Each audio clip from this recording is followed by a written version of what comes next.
Dividing church and state. Thank you for joining us tonight. I'm Carolyn Long. Brad has the night off. Just a few hours ago, Catholic bishops from across the country approved new guidance that gives them the right to withhold communion from politicians with pro-abortion views.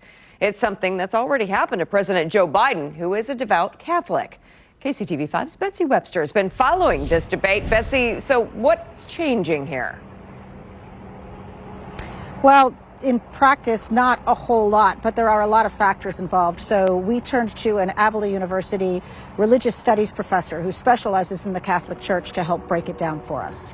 The Archdiocese of Kansas City, Kansas is ground zero for the condemnation of public figures who call themselves devout Catholics, but support the right to abortion, which the Church considers a sin.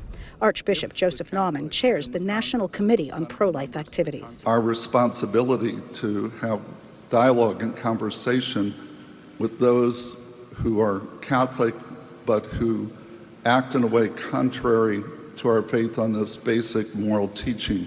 That's the impetus behind the document on the Eucharist that the U.S. bishops approved in Baltimore today. If you were expecting a strong condemnation of President Biden and other pro-choice Catholic politicians, you didn't get it. Avila professor Ted Wapham says no one expected people like Biden to be named, but the language might have been firmer under a different pontiff than Pope Francis. I think from Pope Francis's perspective, turning it into a political football is not in the interest of the gospel. The document focused many pages on the value of the Eucharist and Holy Communion, encouraging people to come back to Mass in person after so much time in virtual format.